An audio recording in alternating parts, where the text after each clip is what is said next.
The morning sun cast long shadows across the parking lot of Miller's hardware store as Frank Thompson pulled his weathered pickup truck into his usual spot. At 72 years old, Frank moved with the careful precision of a man who had learned to respect his aging body while refusing to surrender to it.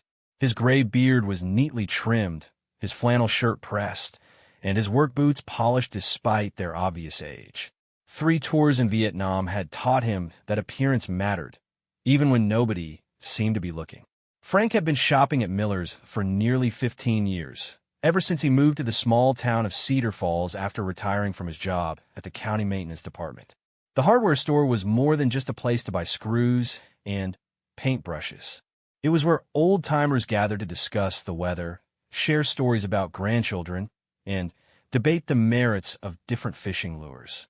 For Frank, who lived alone in a modest house on Elm Street, Miller's represented something precious: community. The bell above the door chimed as Frank entered, a sound that had welcomed customers for over 40 years. The store smelled of sawdust, metal, and the faint odor of fertilizer from the garden center. Narrow aisles packed with everything from plumbing supplies to birdseed created a maze that Frank could navigate blindfolded. He nodded to Mrs. Patterson, who was examining flower seeds, and waved to old Charlie Brennan, who spent most mornings sitting on the bench near the paint counter, dispensing unsolicited advice about home repairs.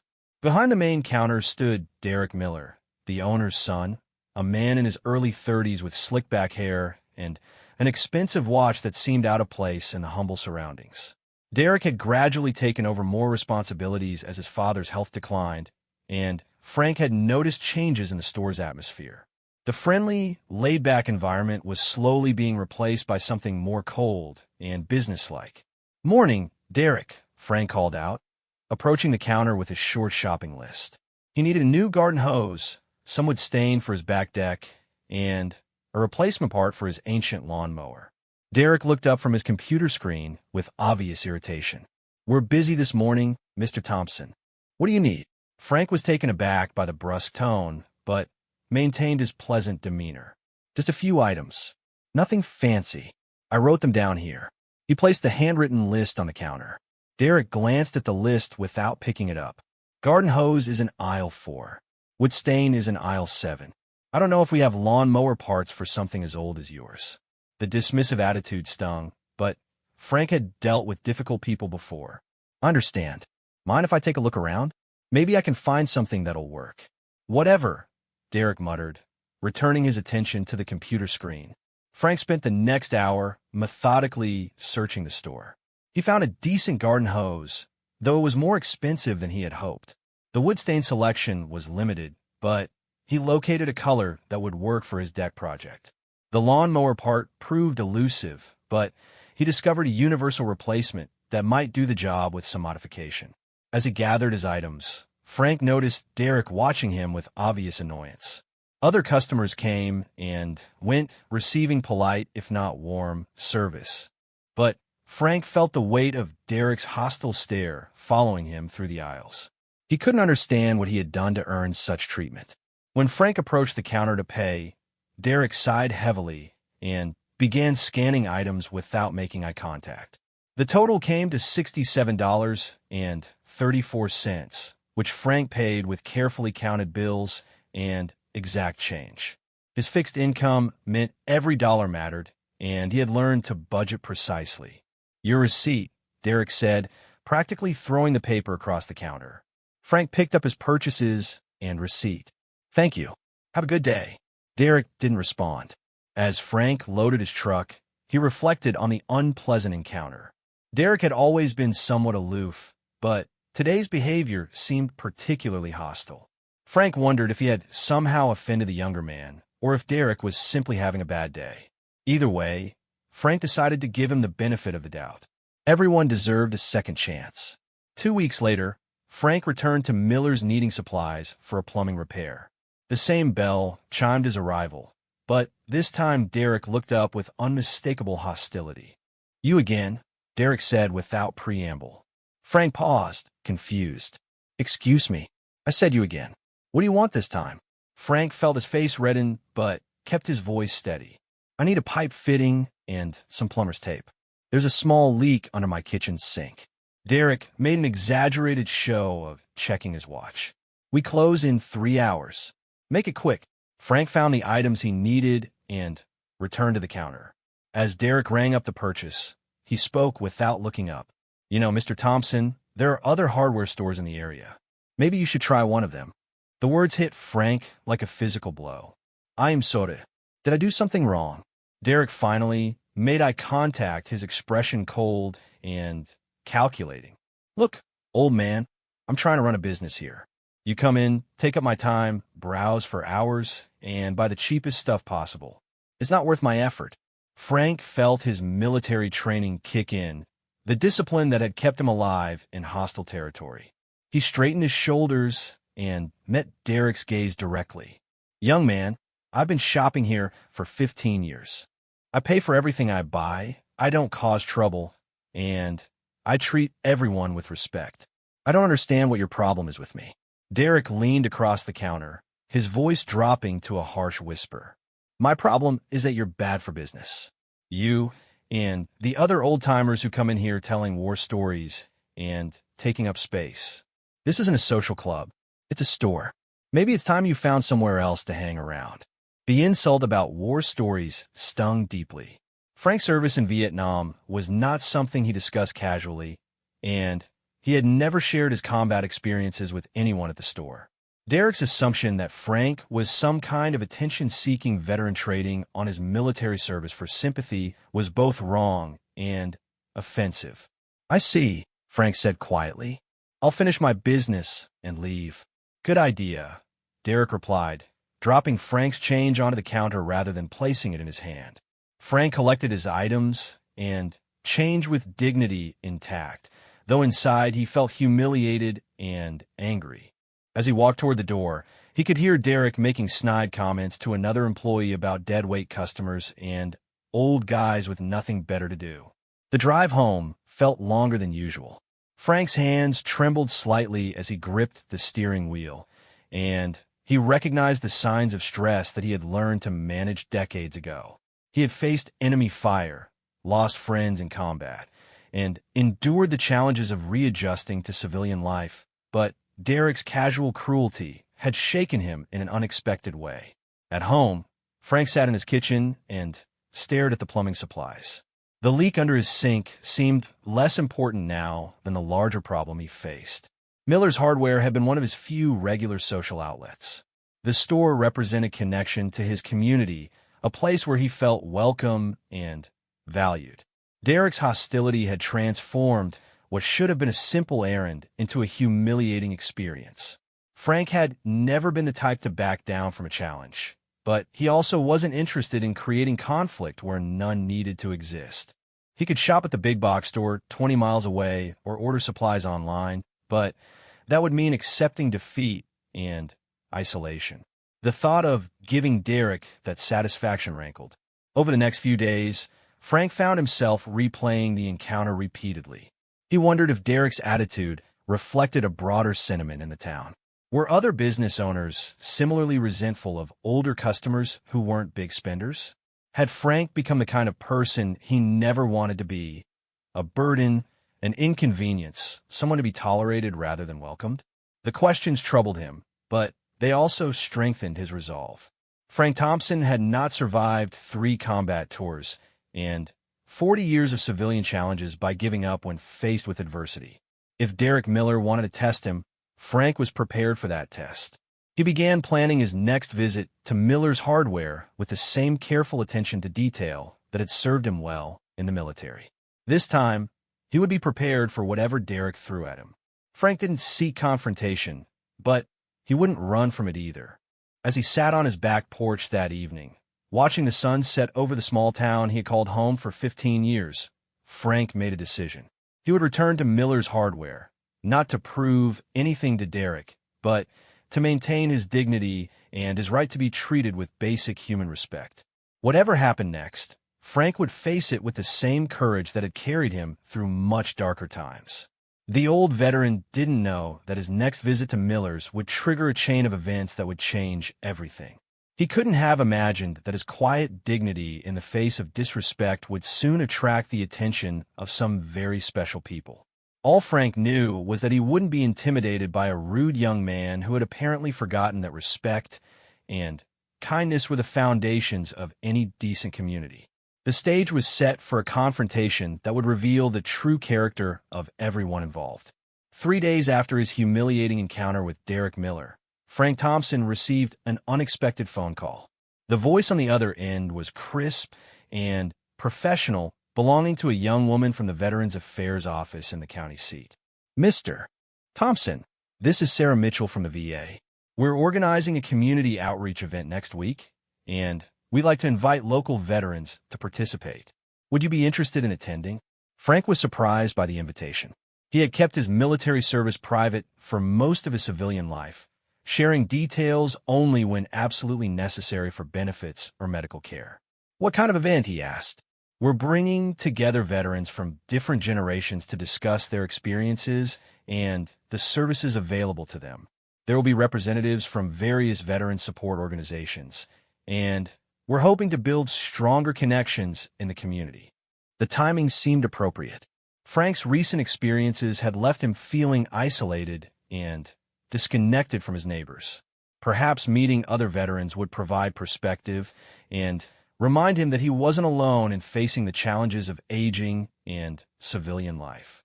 "I'll be there," Frank said. "What do I need to bring?" "Just yourself and any questions you might have about veteran services. We'll provide lunch and transportation if needed." Frank appreciated the offer, but declined the transportation. He still enjoyed driving and wasn't ready to surrender that independence. After hanging up, he found himself looking forward to the event with genuine enthusiasm.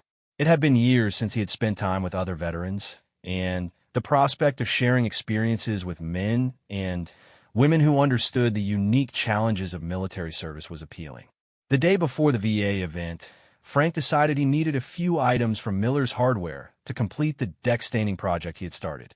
He approached the visit with determination, reminding himself that he had every right to shop there and deserved to be treated with basic courtesy. The store was busier than usual when Frank arrived, with several contractors picking up supplies for various projects. Frank noticed Derek behind the counter, looking harried as he dealt with multiple customers and phone calls. This might work to Frank's advantage. Derek would be less likely to create a scene with other customers present. Frank gathered his items quickly and efficiently: sandpaper, brushes, and a cord with stain. He had done his research and knew exactly what he needed, minimizing the time Derek would have to complain about browsing. When he approached the counter, Derek was finishing a phone conversation with a supplier. "Next," Derek called out without looking up. Frank placed his items on the counter and waited patiently as Derek scanned them. The total came to $41.68, which Frank paid with exact change. "Receipts in the bag," Derek said, already turning his attention to the next customer. Frank had almost made it to the door when Derek called out, "Hey, old timer." Frank stopped and turned around. Several customers looked up from their browsing, and Frank felt the weight of their attention. Derek's voice had been loud enough to ensure everyone could hear what came next. "Next time you come in here, maybe try to know what you want before you waste my time," Derek said with a smirk. "Some of us have real work to do." The store fell silent. Frank felt his face burning with embarrassment, but he also felt something else, a cold, controlled anger that he recognized from his military days. This wasn't just rudeness anymore. This was a deliberate attempt to humiliate him in front of the community. Frank walked back to the counter, moving with the measured pace of a man who had learned to control his emotions under extreme pressure. He set his bag down and looked Derek directly in the eyes. "Young man," Frank said in a voice that carried clearly through the store, "I've been shopping here for 15 years. I've always paid for my purchases, treated your staff with respect, and conducted myself as a gentleman. If you have a problem with me personally, that's your business. But if you continue to disrespect me in public, we're going to have a different kind of conversation." Derek's smirk faltered slightly, but he quickly recovered. "Is that a threat, old man? Because if it is, I can call the sheriff, and have you removed for threatening a business owner." Frank didn't break eye contact. "It's not a threat. It's a promise that I will continue to shop here and expect to be treated with the same courtesy you show other customers. Nothing more, nothing less." One of the contractors, a middle-aged man in work clothes, spoke up. "Hey, buddy, the old guy's not bothering anybody. Maybe dial it back a notch." Derek wheeled around to face the contractor. "This is my store, and I'll run it how I see fit. If you don't like it, you can shop somewhere else too." The contractor shrugged. "Might just do that. I don't like doing business with jerks." He set down the items he had been planning to purchase and walked out, shaking his head. Frank picked up his bag and left without another word, but he could hear the murmur of disapproval from the remaining customers. Derek's behavior had crossed a line that even strangers found unacceptable. That evening, Frank called his neighbor, Betty Morrison, a widow in her 60s who had become a close friend over the years. Betty was active in several community organizations and had her finger on the pulse of local gossip and politics. "Betty, I need to ask you something," Frank said after they had exchanged pleasantries.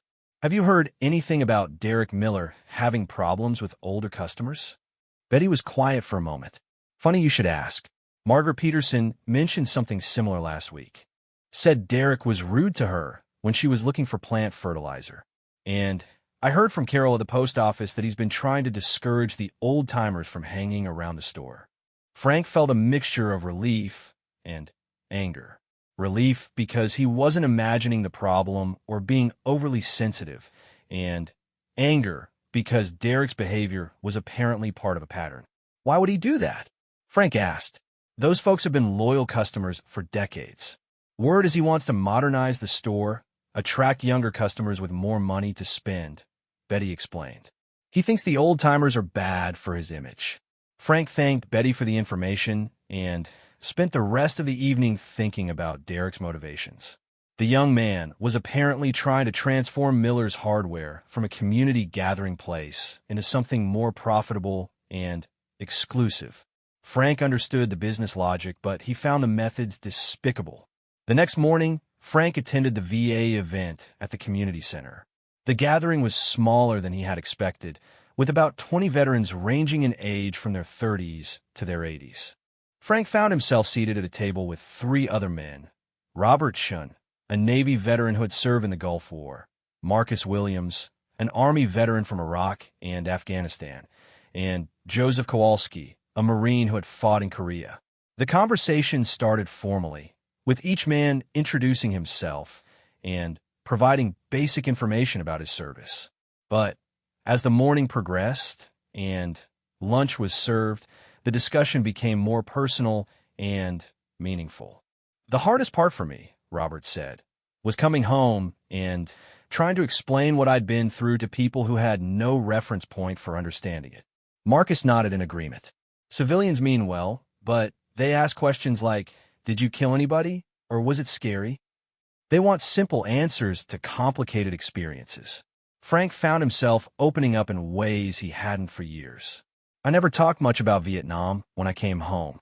People had strong opinions about that war, and I didn't want to get into political arguments. Easier to just keep quiet and move on." Joseph, the Korean War veteran, laughed grimly. "At least your war got attention. Korea was the forgotten war.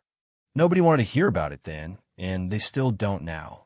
As the afternoon session began, Sarah Mitchell from the VA introduced several guest speakers, including representatives from veteran support organizations and mental health services. Frank was surprised to learn about programs he had never heard of, resources that could help with everything from home modifications to job training for younger veterans. During a break, Frank struck up a conversation with Marcus Williams, the Iraq and Afghanistan veteran. Marcus was in his early 30s, about the same age as Derek Miller, but his demeanor was completely different. He was respectful, thoughtful, and genuinely interested in Frank's experiences. "Mr. Thompson," Marcus said, "I wanted to thank you for your service. Vietnam vets got a raw deal when you came home, and a lot of the respect we receive now is because you guys paved the way." Frank was touched by the young man's words. "Thank you, son. That means more than you know." Marcus studied Frank's face. "You seem troubled about something. Everything okay?" Frank hesitated, then decided to share his recent experiences at Miller's Hardware. Marcus listened carefully, asking occasional questions, but mostly just letting Frank talk. "That's not right," Marcus said when Frank finished. "Disrespecting a veteran like that, especially in public, is completely unacceptable." "It's not really about my military service," Frank explained. "It's about basic human dignity. Derek would probably treat any older customer the same way." Marcus shook his head. "Maybe, but you serve your country, and you deserve better than some punk businessman trying to make you feel unwelcome in your own community." Frank appreciated Marcus's support, but he didn't want to make his situation into something larger than it was. "I can handle Derek Miller. I've dealt with worse problems than a rude store clerk." Marcus smiled, but there was something calculating in his expression. "I'm sure you can handle it, Mr. Thompson, but that doesn't mean you should have to handle it alone." Frank wasn't sure what Marcus meant by that comment, but their conversation was interrupted by the afternoon session starting up again.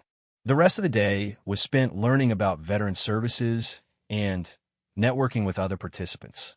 Frank exchanged contact information with several people and left the event feeling more connected to his community than he had in months. On the drive home, Frank reflected on the day's conversations. Meeting other veterans had reminded him that he was part of a larger brotherhood, a group of men and women who understood sacrifice, duty, and honor. Derek Miller's disrespect felt even more offensive in that context, not because Frank demanded special treatment, but because it violated the basic principles of decency that veterans had fought to protect. Frank made a decision as he pulled into his driveway. He would return to Miller's Hardware one more time, not to confront Derek or prove a point, but to give the young man a final opportunity to show some basic human decency. If Derek chose to continue his disrespectful behavior, Frank would simply take his business elsewhere and move on with his life. It was a reasonable plan, Frank thought. Simple, dignified, and focused on finding a peaceful resolution. He had no way of knowing that Marcus Williams had already begun making phone calls, or that Frank's next visit to Miller's Hardware would attract far more attention than either he or Derek could possibly imagine. Sometimes the smallest acts of disrespect set in motion consequences that no one can predict or control. 2 days after the VA event, Frank received a surprising phone call from Marcus Williams, the young Iraq veteran he had met at the community center. "Mr. Thompson, I hope you don't mind me calling," Marcus said. "I got your number from the VA contact list. I've been thinking about our conversation, and I wanted to follow up on something." Frank settled into his kitchen chair, curious about what had prompted Marcus to reach out. "Of course, son. What can I do for you?" "I did some research on Miller's Hardware and that Derek character you mentioned. Turns out he's been causing problems for several older customers, not just you. I talked to a few people around town, and there's a pattern here." Frank wasn't entirely surprised by this information, but he was impressed that Marcus had taken the initiative to investigate. "I appreciate your concern, but I can handle this situation." "I know you can," Marcus replied quickly. "But here's the thing. I've got some friends coming through town this weekend. Fellow veterans who might be interested in stopping by Miller's Hardware to see how they treat customers. Would that be a problem?" Frank paused, sensing there was more to Marcus's plan than he was revealing. "What kind of friends?" Marcus chuckled. "Good people. Professional, respectful, but they don't appreciate seeing veterans disrespected. They're just passing through on their way to a training exercise, but they might have time to do some shopping." "Marcus, I don't want you or your friends getting into any trouble on my account. This is a small town, and I have to live here. Mr. Thompson, trust me. These are disciplined professionals who know how to handle difficult situations. They won't cause problems, but they also won't stand by and watch someone disrespect a veteran. Sometimes bullies need to understand that their actions have consequences." Frank considered the offer. Part of him appreciated Marcus's loyalty and willingness to help, but another part worried about escalating a situation that might be better resolved through other means. However, Frank's recent experiences had taught him that Derek was unlikely to change his behavior based on polite requests or moral appeals. When are your friends arriving? Frank asked. Saturday afternoon. They'll be in town for a few hours before continuing on to their training location. If you happen to need anything from the hardware store around that time, it might be interesting. Frank made his decision. I do need some items for a home repair project. I suppose Saturday afternoon would be as good a time as any to pick them up. Perfect. And Mr. Thompson, don't worry about this getting out of hand. My friends are professionals. They know the difference between justice and revenge. After ending the call, Frank wondered what he had gotten himself into. Marcus seemed like a solid young man, but Frank didn't know anything about his friends or their intentions. Still, Frank trusted his instincts about people, and Marcus had struck him as someone who understood the importance of doing the right thing in the right way. Friday passed quietly, with Frank working on yard projects and trying not to think too much about what might happen the next day. He had served in Vietnam during some of the most dangerous periods of that conflict, but he found himself more nervous about a simple trip to the hardware store than he had been about combat patrols in hostile territory. Saturday morning arrived with clear skies and mild temperatures. Frank completed his usual weekend routine of coffee, newspaper, and light breakfast, then spent time organizing his workshop and reviewing the list of items he needed for Miller's.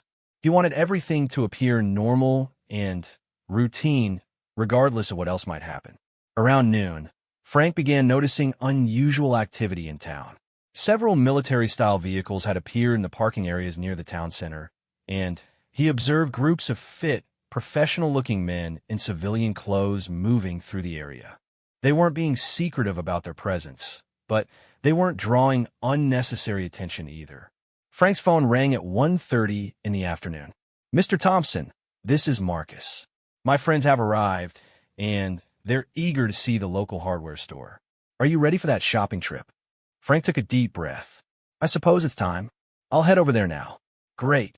We'll probably arrive a few minutes after you. Just shop normally and let things develop naturally. Frank drove to Miller's Hardware with a mixture of anticipation and concern. The parking lot looked normal, with the usual Saturday afternoon mix of contractors, homeowners, and browsing customers.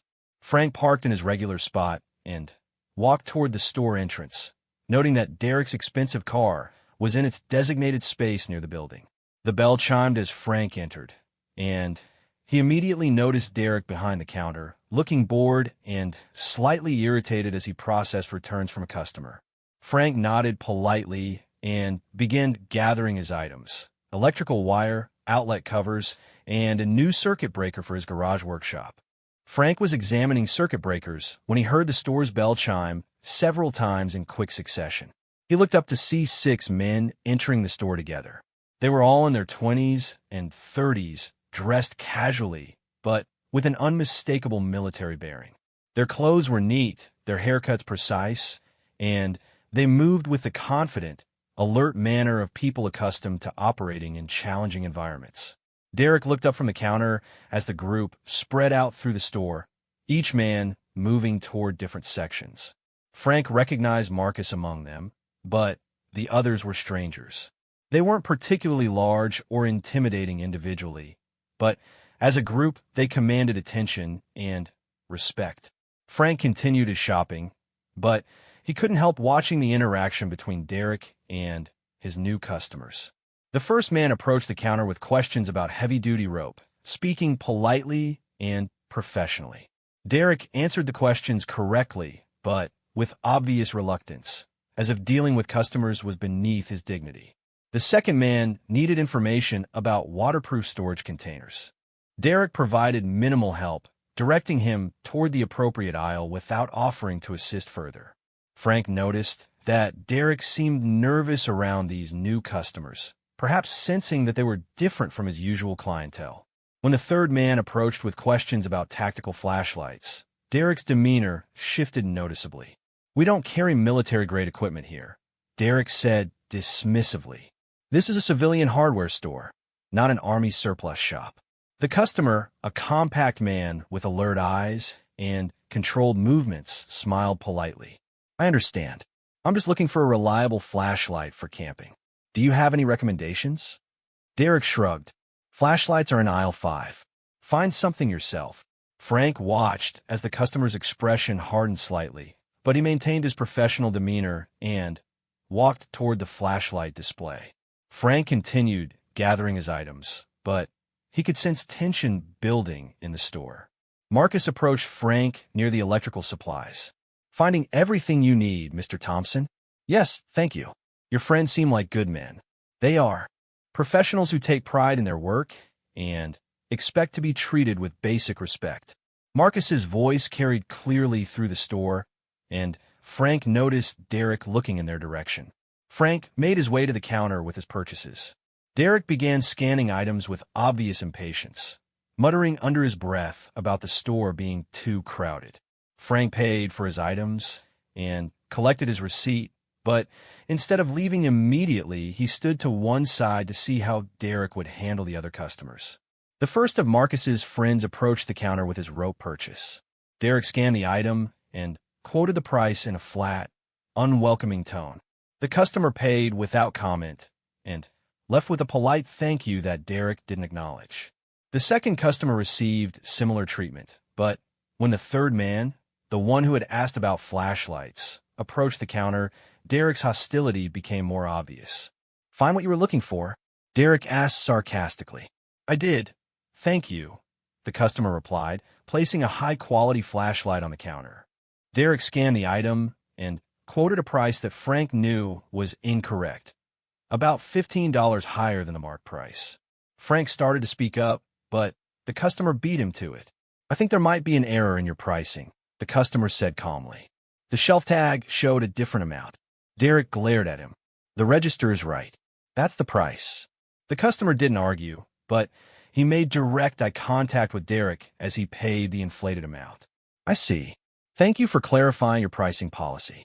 Frank felt his anger rising.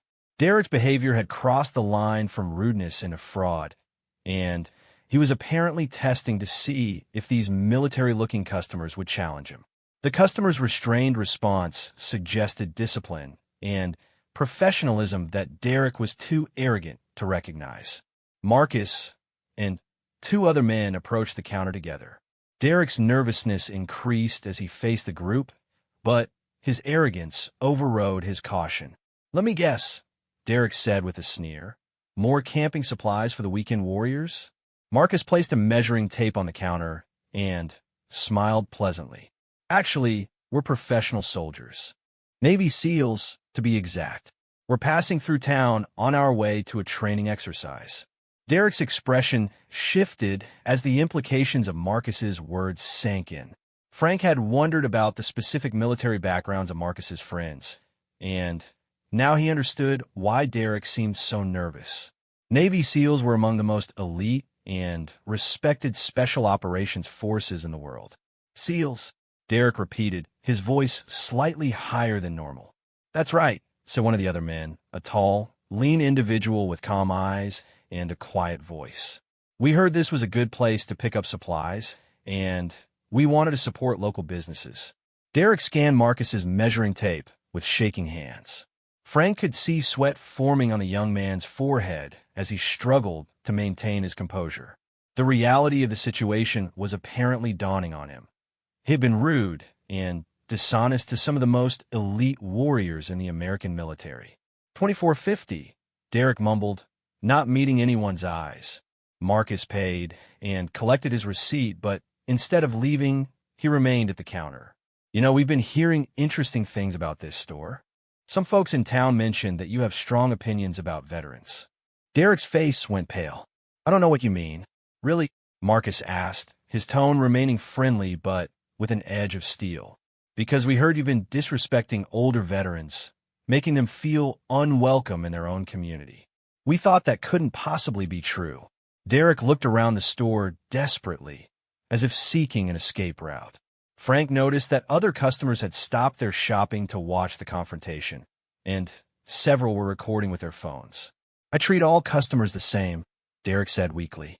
Marcus nodded toward Frank. "So, when you publicly humiliated Mr. Thompson here, that was your standard customer service approach?" Derek's mouth opened and closed several times, but no words came out. Frank felt a mixture of satisfaction and sympathy as he watched the young man's arrogance crumble in the face of real consequences for his actions. The confrontation was about to reach its climax, and Frank realized that Derek's ordeal was just beginning. The silence in Miller's Hardware stretched for what felt like minutes, but was probably only seconds. Derek Miller stood frozen behind the counter, his face cycling through shades of pale as he struggled to process the situation he had created. Frank Thompson watched the scene unfold with a mixture of fascination and concern, wondering how far the Navy SEALs intended to push their point. Marcus Williams stepped forward slightly, his posture relaxed but commanding. "Mr. Miller, we're not here to cause trouble. We're simply trying to understand why a business owner would choose to disrespect veterans in his own community." Derek's voice cracked slightly as he responded, "I never said anything specifically about veterans. I run my business the way I see fit." The tall SEAL who had introduced himself earlier, Frank caught the name Chief Petty Officer Rodriguez on his temporary name tag, spoke up with quiet authority. "Running a business is one thing. Publicly humiliating a 72-year-old Vietnam veteran is something else entirely." Frank noticed that other customers in the store had stopped pretending to shop and were openly watching the confrontation. Several had their phones out, recording the exchange. Word would spread quickly through Cedar Falls about what was happening at Miller's Hardware. Derek tried to regain some composure. "Look, I don't know what stories you've been told, but I think there's been a misunderstanding." Marcus pulled out his phone and showed Derek something on the screen. "Actually, we did our research before coming here. Turns out several people witnessed your behavior toward Mr. Thompson and other older customers.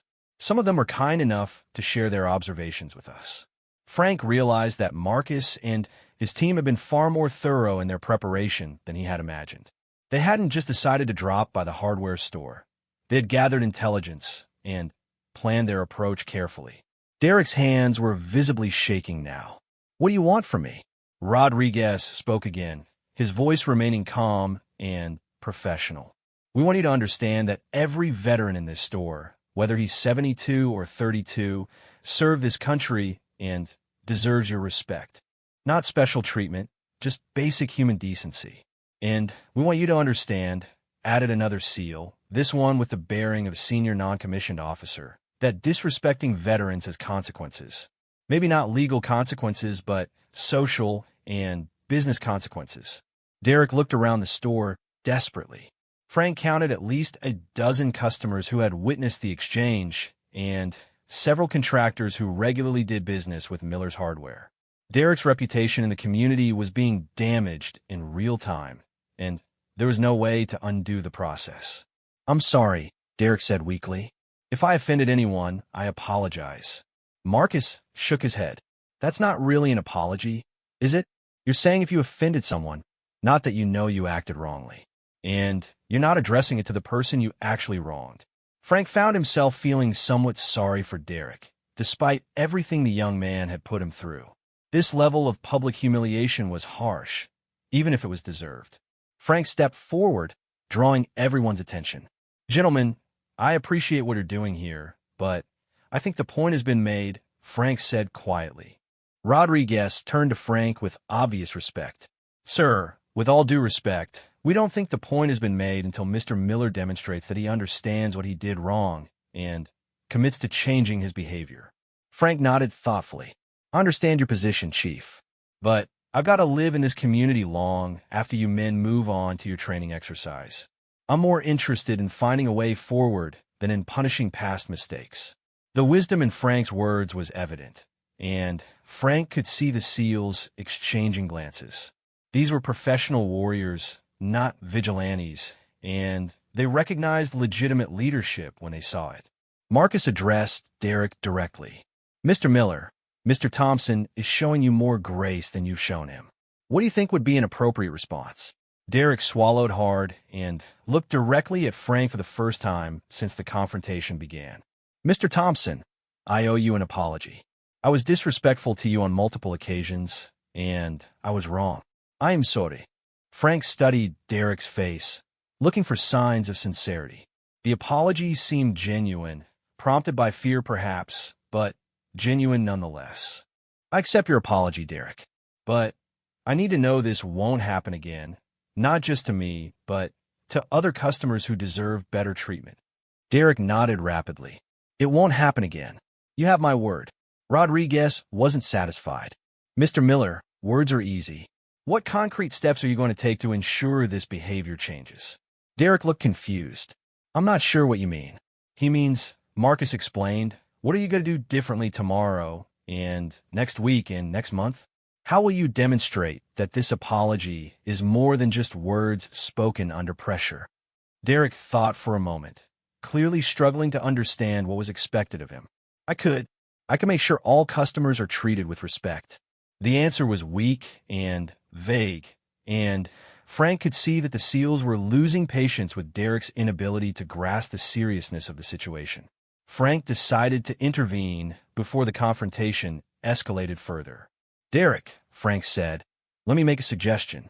Why don't you take some time to think about this conversation and what it means? Then, if you're serious about making changes, you could reach out to some of the older customers you've alienated and make direct apologies. Actions speak louder than words. Derek seized on Frank's suggestion gratefully. Yes, that's a good idea. I'll do that. I'll call people and apologize personally. Marcus looked skeptical. And if we hear reports that this behavior continues, what then? Derek's face went pale again. It won't continue. I promise. Rodriguez stepped forward one final time. Mr. Miller, let me explain something to you. The Navy SEALs are a small community, and we communicate regularly. We also have friends and family members all over this country. If we hear that you're continuing to disrespect veterans, word will spread quickly through networks you can't imagine. The implied threat was clear without being specific. Derek nodded frantically, clearly understanding that he had made enemies he couldn't afford to have. Frank felt it was time to end the confrontation. Gentlemen, thank you for your support. I think we've accomplished what we came here to do. The SEALs began moving toward the exit, but Marcus paused to speak with Frank privately. Mr. Thompson, are you satisfied with how this ended? Frank considered the question carefully. I'm satisfied that Derek understands the consequences of his behavior. Whether he actually changes remains to be seen, but at least the community knows where he stands now. Marcus nodded. We'll be moving on to our training exercise, but we've got people in this area regularly. If you need support again, don't hesitate to reach out. Frank shook hands with each of the SEALs as they left, thanking them for their intervention. The other customers in the store gradually returned to their shopping, but Frank could hear whispered conversations and see people continuing to record with their phones. Derek remained behind the counter, looking shell-shocked. Frank approached him one final time. Derek, those men could have made this much worse for you. I suggest you take their message seriously. Derek looked up with haunted eyes. Mr. Thompson, I really am sorry. I don't know why I acted the way I did. Frank studied the younger man's face. Maybe because you forgot that running a business means serving your community, not just making money.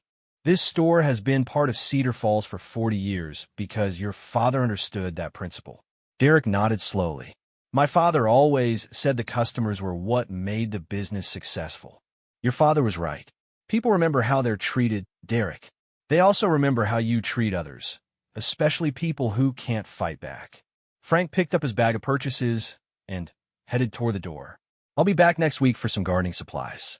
I hope our next interaction goes better. As Frank walked to his truck, he reflected on what had just occurred. The intervention by Marcus and the SEALs had been more dramatic than Frank would have preferred, but it had been effective. Derek's public humiliation might seem excessive, but it was proportionate to the humiliation Derek had inflicted on Frank and others. Frank's phone rang as he was driving home. The caller was Betty Morrison, his neighbor. Frank, I just heard the most amazing story from Margaret Peterson. She said Navy SEALs showed up at Miller's Hardware and confronted Derek about his treatment of customers. Please tell me you know something about this. Frank chuckled. I might know a thing or two about it, Betty. Word travels fast in this town. Margaret said Derek looked like he was about to faint. Is that true? Derek had a learning experience today. Whether he benefits from it depends on his choices going forward. Frank spent the rest of the evening fielding phone calls from curious neighbors and friends. The story of the confrontation at Miller's Hardware was spreading throughout Cedar Falls, growing in detail and drama with each telling. By Sunday morning, the story had reached social media, with several videos of the confrontation posted online. Frank watched one of the recordings and was impressed by the professionalism the SEALs had displayed throughout the encounter. They had been firm and direct without being threatening or abusive. The real test would come in the following days and weeks. Would Derek Miller actually change his behavior, or would he simply be more careful about how he expressed his disdain for certain customers? Frank suspected that Derek's fear of attracting further attention from the military community would motivate genuine reform, at least in the short term. Frank also wondered about the long-term impact on Miller's Hardware. Derek's public humiliation might drive away some customers who sympathized with him, but it would likely attract others who appreciated seeing accountability for disrespectful behavior. As Frank sat on his back porch Sunday evening, watching the sunset and reflecting on the weekend's events, he felt a sense of satisfaction that had nothing to do with revenge or triumph.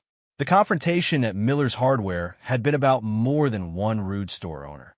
It had been about the values that held communities together. Respect, dignity, and accountability weren't just abstract principles. They were the foundation of civilized society, and they had to be defended when challenged.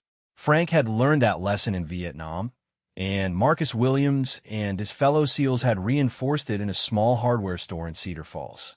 The story was far from over, but Frank felt confident that the most important message had been delivered clearly and effectively. 3 weeks had passed since the confrontation at Miller's Hardware, and Frank Thompson was beginning to see the lasting effects of that Saturday afternoon encounter. The story had taken on a life of its own, spreading far beyond the borders of Cedar Falls through social media and veteran networks. Frank's morning routine now included checking his email and phone messages as he continued to receive contact from veterans across the country who had heard about the incident. Many shared their own experiences with disrespect and discrimination, while others simply wanted to express support and solidarity.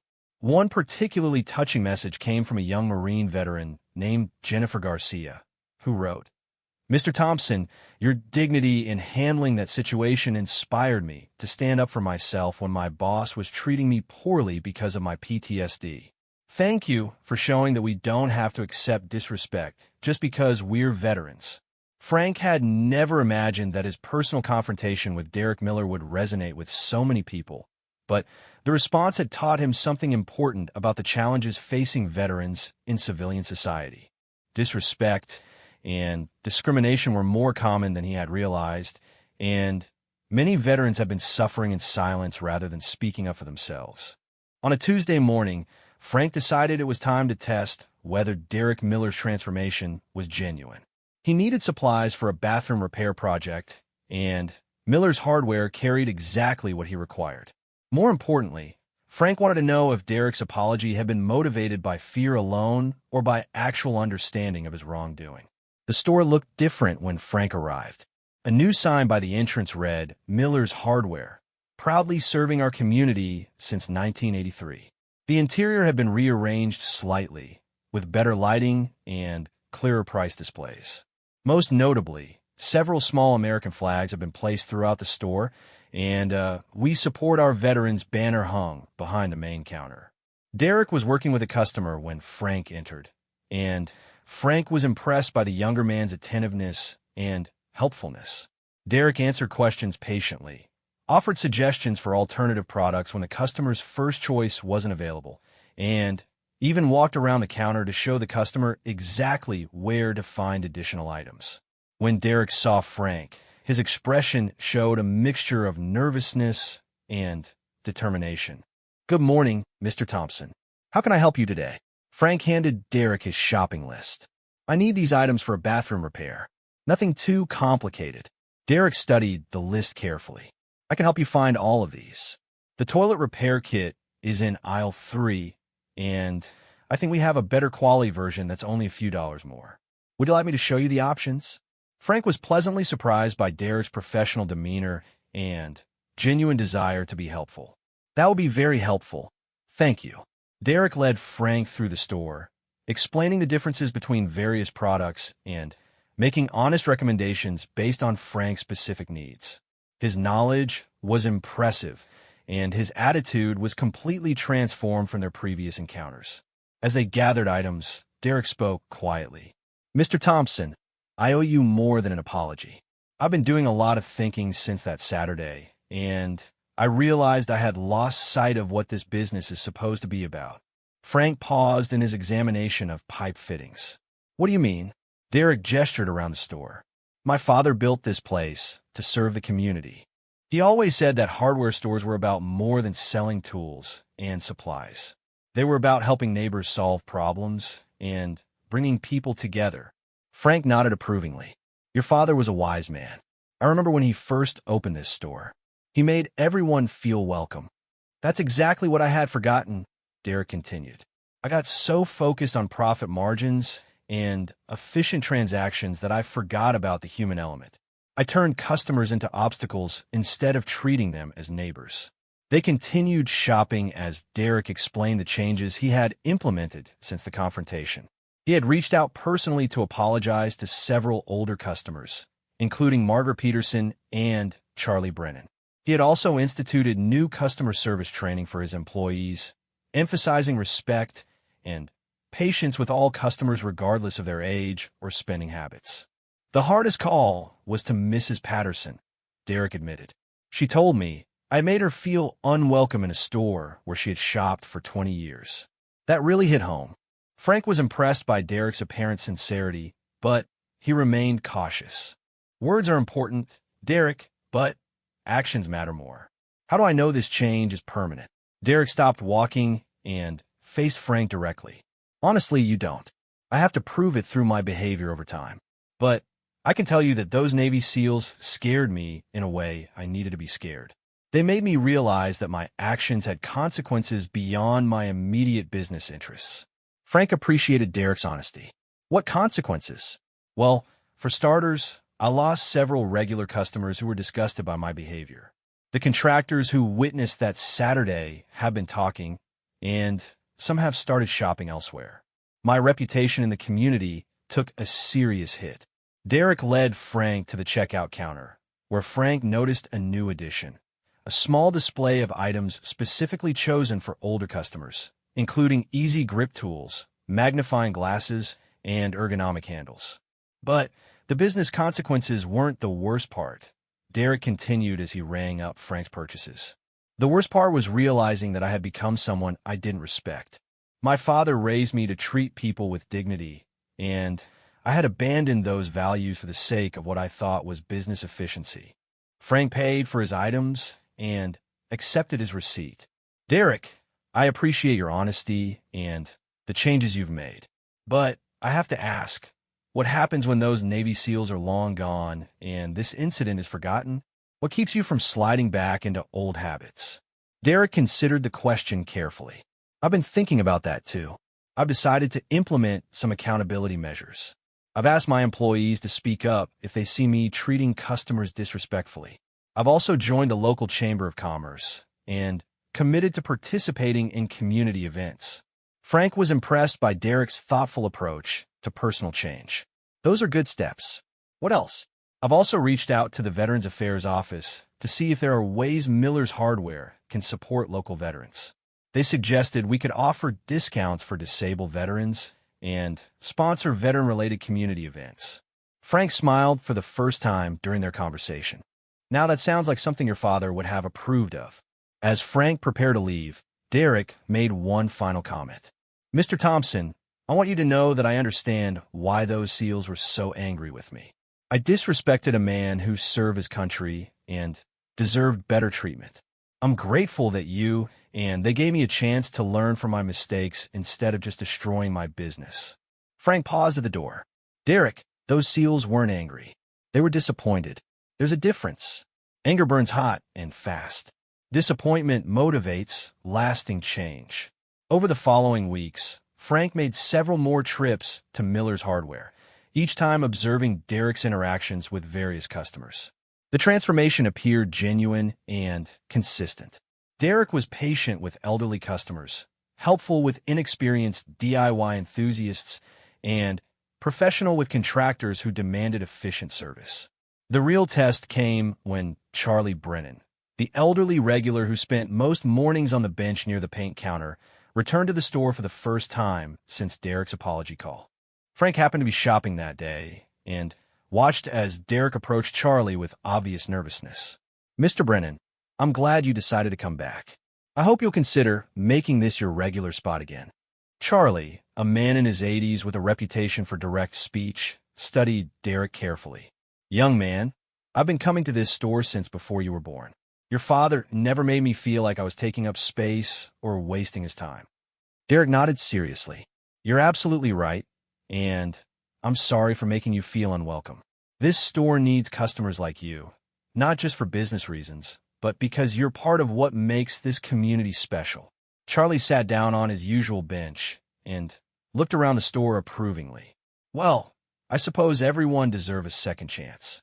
But I'll be watching to see if this change is real or just an act." Derek smiled genuinely. "I wouldn't expect anything less, Mr. Brennan. In fact, I'm counting on you to keep me honest." Frank left the store that day feeling satisfied that Derek's transformation was authentic. The young man had learned important lessons about respect, community, and the responsibility that comes with serving others.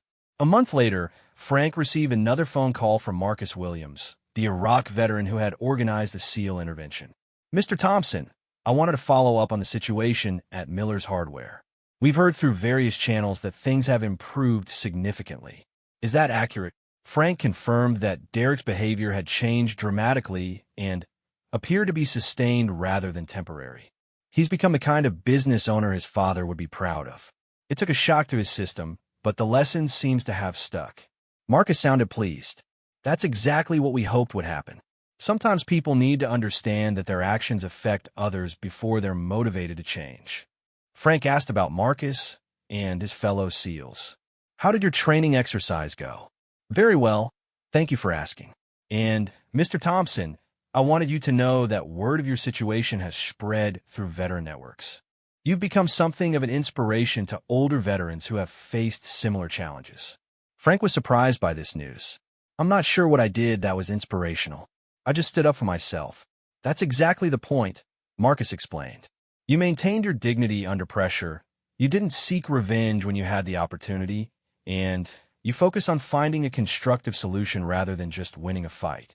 Those are leadership qualities that younger veterans need to see."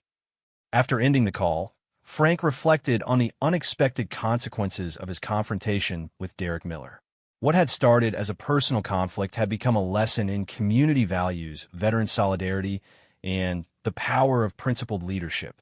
Frank continued to shop at Miller's Hardware, not because he felt obligated to, but because Derek had earned his business through genuine change and excellent service. The store had become what it was always meant to be, a place where neighbors helped neighbors solve problems and where everyone was treated with dignity and respect. 6 months after the SEAL intervention, Miller's Hardware hosted its first annual Veterans Appreciation Day, offering discounts to local veterans and raising money for veteran support organizations. Derek personally invited Frank to be the guest of honor at the event, recognizing him as the veteran whose courage had helped transform the store's culture. Frank accepted the invitation, not for personal recognition, but because it represented something important: the possibility of redemption and positive change. Derek Miller had learned that running a business meant serving a community, and that serving a community meant respecting every person who walked through the door. The story of the elderly veteran forced out of Miller's Hardware had become the story of how a community came together to defend its values, and how one young man learned to be worthy of the trust his customers placed in him. It was a reminder that respect and dignity weren't just nice ideas. They were the foundation of everything worth preserving in American society.